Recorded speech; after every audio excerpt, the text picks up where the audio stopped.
Local Hope Christmas Cloud did the rounds at Newcastle Paceway this morning, and it'll need to be fit to be on the money this Saturday. At 3,490 metres, the Newcastle Marathon lives up to its name. It's going to take a lot of skill, a lot of strength, a lot of stamina to win the race.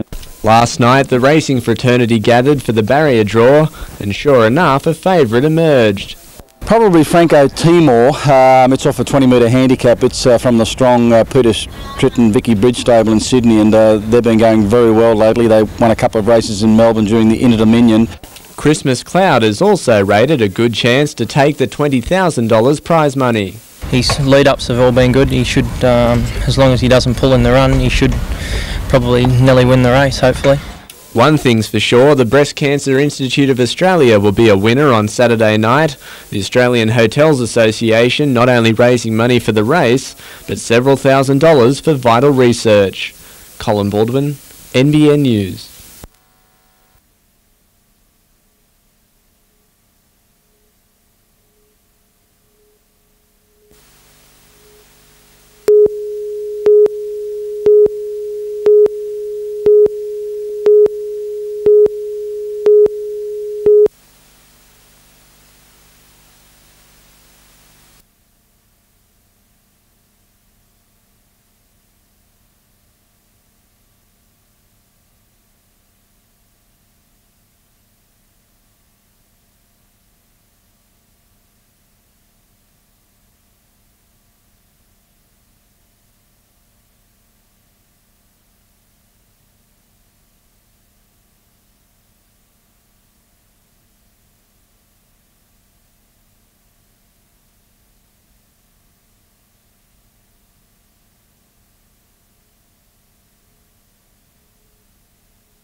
Say to homeless people, how many people around, how many rich arms up there, okay? We're happy with that proposal got knocked on. Yeah, I'm sitting over here.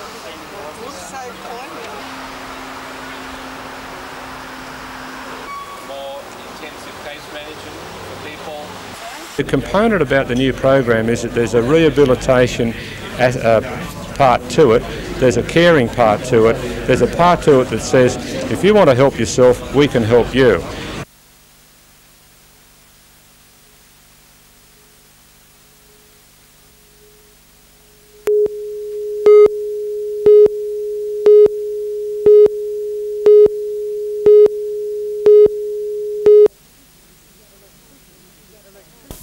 Electricity is at the heart of Energy Australia's business, but now it wants to deliver gas to Hunter Homes.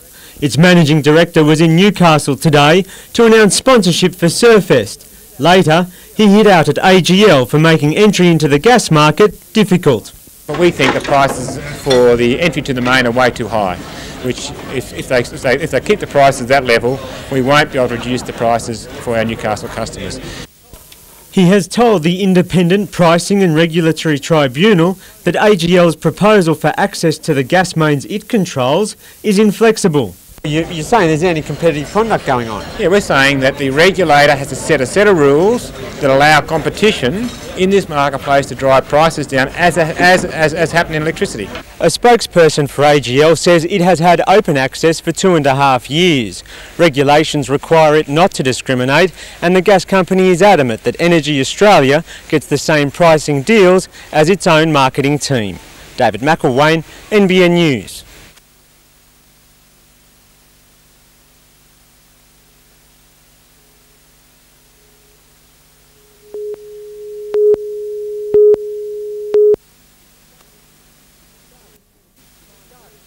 It started with 6-time world champion Kelly Slater up against Mark Richards. Last year it was 4 world champions, and now there's no stopping. Every world champion will be in the water at Surfest this year. So that's a great team. We're going to have them here on the Sunday.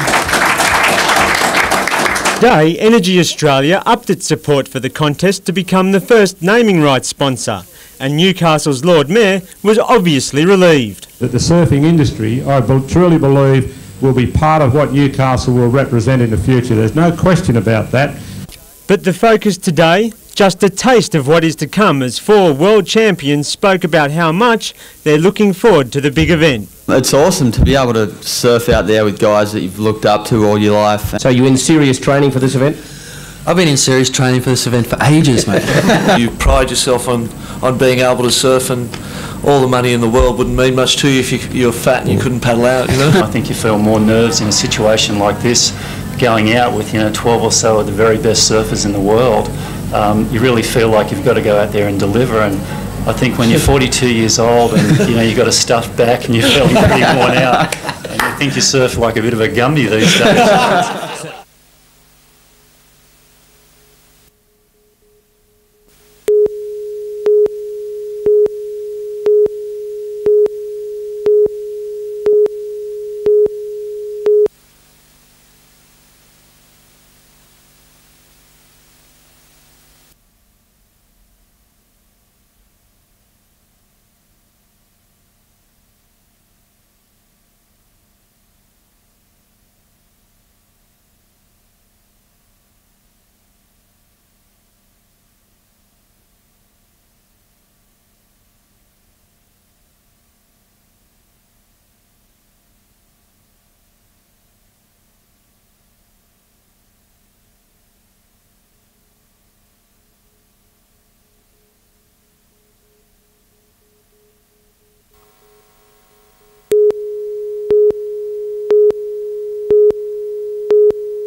Christmas Cloud paid $12 the win, $4.20 the place. Indy 500 $2.60 and Doodlebug Don $2.60 also.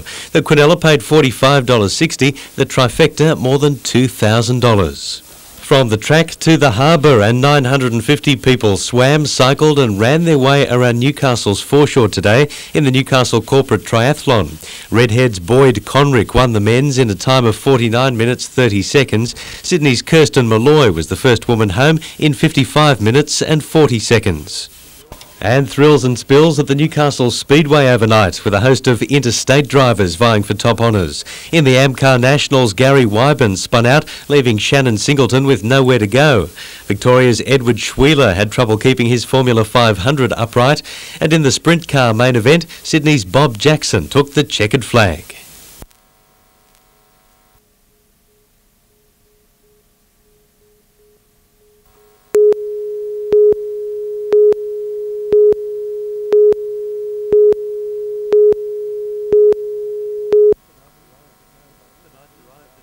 The Knights arrived at Marathon Stadium this afternoon, a little bruised and battered, but happy to have held their own against the Warriors. Darren Albert will have x-rays on his nose after this tackle that put him out of the game. The hero for the Knights, though, was Bill Peden with his match saver. I suppose 1 point's better than none, but it would have been nice to have a win, but in the circumstances, like I said, yeah, 1 point's probably a good result. Meantime, the Coldfields, playing in green, have taken on Newcastle in a trial match to decide the city's representative squad. The Coldfields took the match comfortably 22 points to 10. The representative squad selected will play in the New South Wales Country Championships starting in Armidale next month.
Fort Scratchley and its 6-inch guns became famous during World War II when they returned fire at an attacking Japanese submarine. While the guns that remain today are a highly visible feature of the fort, below the concrete superstructure are several 80-pounder cannons. Today, 26,000 federal government dollars were handed to the Hunter Valley Training Company, who will restore one of the 80-pounders to firing condition. It was installed in the beginning of the 1880s when it was feared that we would have a Russian invasion in Australia. And it was built, the fort was built specifically to defend the coal supplies, which were by that time already quite important to Australia. The finished cannon will look like this, with a special carriage to be constructed from scratch. It'll be another feature of the fort that many believe has huge tourist potential. I can foresee the day that the messes will again be open here as restaurants, and the old barracks open probably for accommodation. Paul Lobb, NBN News.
On the second leg of a different kind of doomsday double, the Knights are backing up from a battering in Auckland to meet a Broncos team bred on big hitting. I think they're the biggest side, the biggest, most aggressive the Broncos have ever been.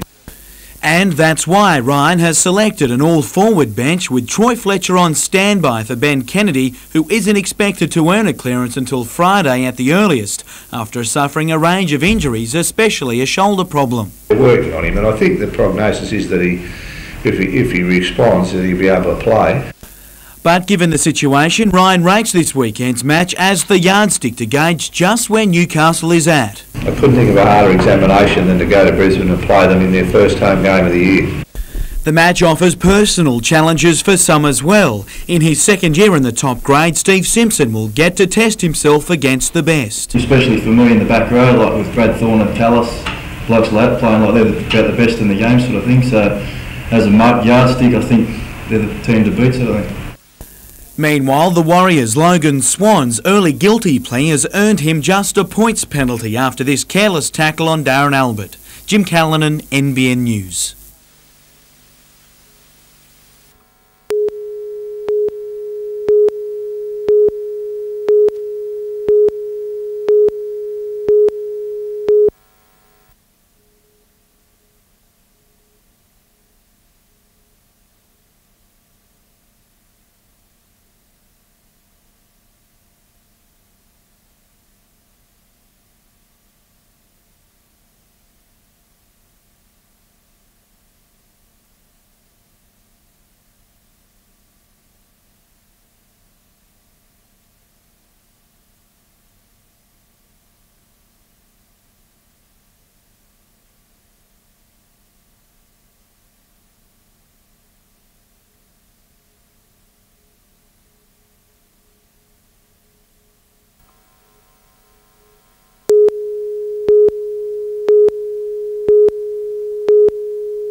Police in a passing patrol car spotted smoke billowing from Maitland Toyota around 7 o'clock. Fire crews from across Maitland and Newcastle rushed to the New England Highway car yard, but the weatherboard building was already well alight. They were forced to use power tools to cut their way into the building. Inside, 2 cars were destroyed, another was damaged. A quad bike melted almost beyond recognition, and most of the car yard paper records stretching back to the early 60s destroyed. Gas cylinders posed a constant danger to firefighters. There was some concern we found in a acetylene cylinder when we made access, which are always a danger. There were a couple of kerosene tanks, which they use for cleaning of the vehicles. And after investigation we found 3 petrol jerry cans, one of which had burst at the seams. It's the second attack on Maitland Toyota in the last month. The car yard owner is now considering erecting a security fence around the perimeter. Blake Doyle, NBN News.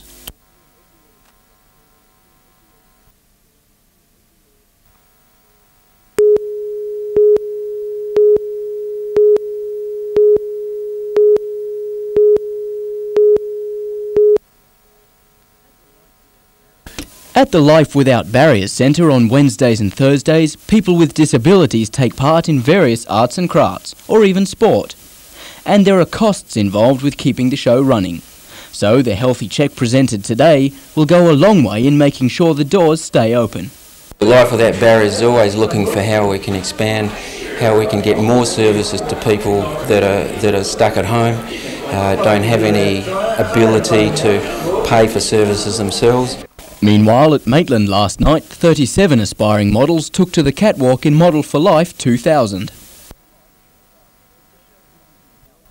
The show hasn't been held for 3 years now, but last night's first round saw no shortage of competitors or supporters. And it wasn't just for the more experienced models making the most of the night. Some of the up-and-comers stealing the show.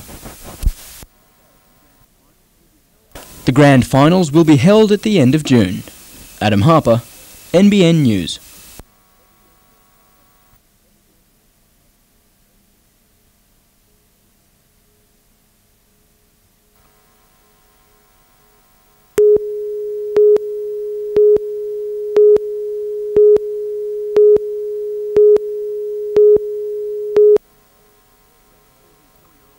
When the 44-year-old machinery operator failed to show up for work this morning, his concerned employer alerted police. Arriving at his St Andrews Street house, they found his headless body on the living room floor and his 44-year-old girlfriend asleep just metres away in the front bedroom.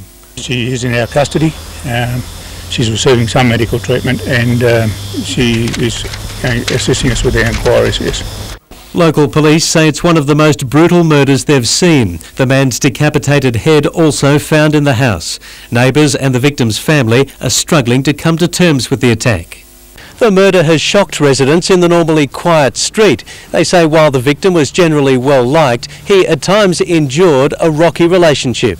They have had their disputes, but doesn't everybody? So, yeah, so it is a bit of a shock. I didn't think it'll go this far. Detectives are hoping to interview the victim's girlfriend tonight, while police use dental records to formally identify the mutilated body. Paul Lobb, NBN News.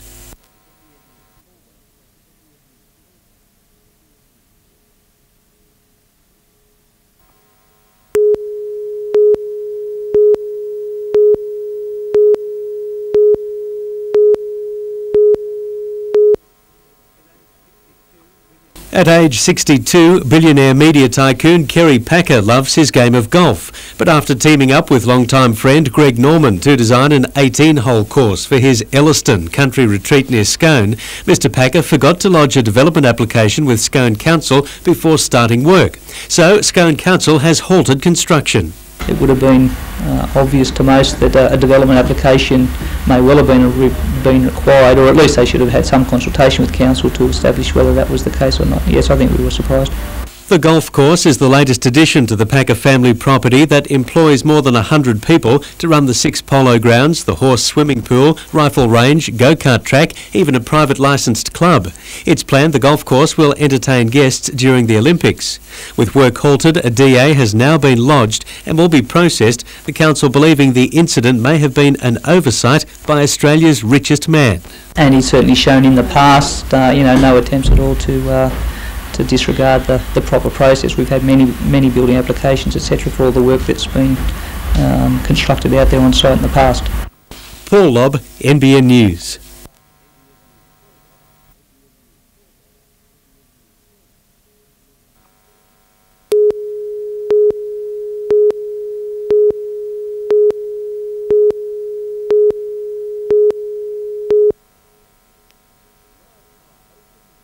Lyle Carr Oval was the battleground last night for the semi-finals of the President's Cup.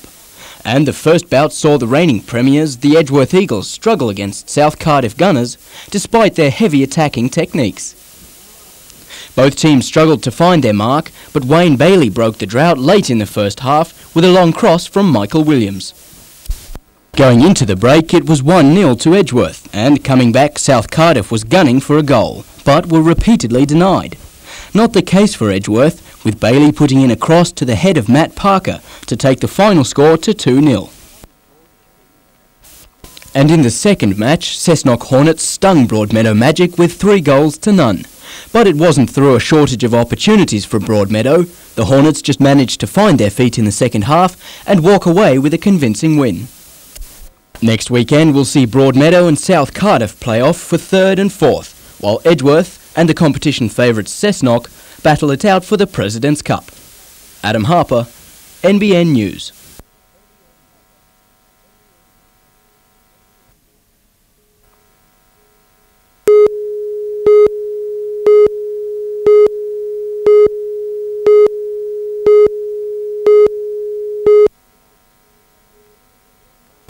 What was once Swan Lake is no more. Now a lone mother is having to tend her fully exposed nest in a dried up pond. They've been lucky over the last 18 months because it's been a really good season, lots of rain. But apparently they've only just started nesting here again, and it's in a period when the swamp's in the process of drying out. These are the only black swans remaining from a flock which has lived here for the past 20 years. BHP stopped pumping its wastewater to Kooragang Island 6 months ago when it closed its steel-making plant, but denies it's to blame for the big dry-up. BHP has in the past pumped water to Kooragang Island, but not directly to this pond being referred to as the Swan Pond. It seems the main reason for the lack of water is simply lack of rain. Now the swans are fair game for predators like foxes and water rats. Any attempt to rescue the remaining pair and relocate them would do more harm than good. The actual catching process will be incredibly traumatic, and there's a real chance of endangering the health of the 2 adults. It's much better to leave them alone so that they can breed again another day. The swans will most likely keep returning to the wetland to breed, despite the lack of water. Vanessa Spark, NBN News.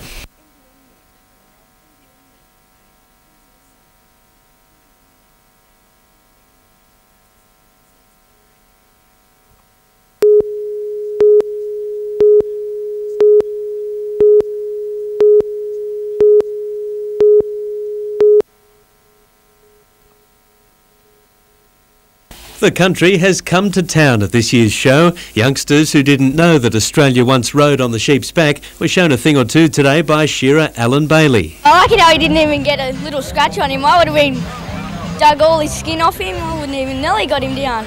School children and people living with disabilities were guests of honour for day one of the 4-day program. Organisers pleased with the turnout. Plenty of kids coming in on school excursions, and I think a lot of people living with disabilities that have taken advantage of free entry today to come to the show. A lot of other people are here obviously for the show jumping and everything else. It's fantastic. Clowns are out this year in favour of laughing koalas. There's no shortage of show bags to spend mum and dad's money on, and after cooling off under a tree with a Pluto pup, you can churn it all up again on the Sidewinder. What a great topic for a school assignment. The show continues till Sunday.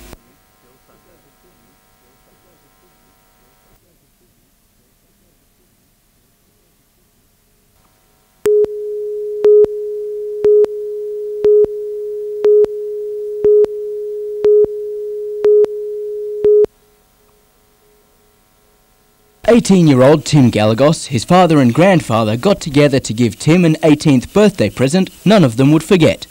A 3.5 kilometre drop from the sky. And while the lead up to the big jump may have been daunting, it wasn't Tim that family members were worried about. My daughter said to me, "Go to the toilet before you go." And I said, "Nothing wrong with my bladder." She says, "Well, it's not your bladder I'm worried about." It's the first time that any of them have done anything like it before, but when it came to crunch time, were all nerves of steel. No, I've always thought I'd like to have a go at it, but, you know, getting round to it. So Tim's 18th birthday was the perfect opportunity. And as far as presents go, it was one which won't be forgotten by any of them in a hurry. I gotta tell you, I've done some things in my life, but that takes the cake. Adam Harper, NBN News.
Supporting the National Clean-Up Day was hundreds of volunteers, all willing to get their hands dirty picking up rubbish. But near Bateau Bay this year, heavy machinery had to be called to try and pull out some deeply embedded rubbish. 2 waste bins and a car body were retrieved from the cliff face this morning, some of which had been there for several years. And because of its location, it was no easy task. It involves coming up and doing a site reconnaissance, and then rigging each load and deciding whether it's feasible, and then obviously going and doing it. For all involved, it's risky business. With the steepness of terrain, it's very easy for the load to become unstable when you're picking it up. It may roll down the hill a little bit, loose rocks, loose vegetation. The heavy lift helicopter may have only been in flight for around 15 minutes, but with its capability of lifting 2,000 kilograms, it made short work of the rubbish. All in all, it was estimated that around 20 tonnes of rubbish was retrieved from the Wyong Shire alone. Adam Harper, NBN News.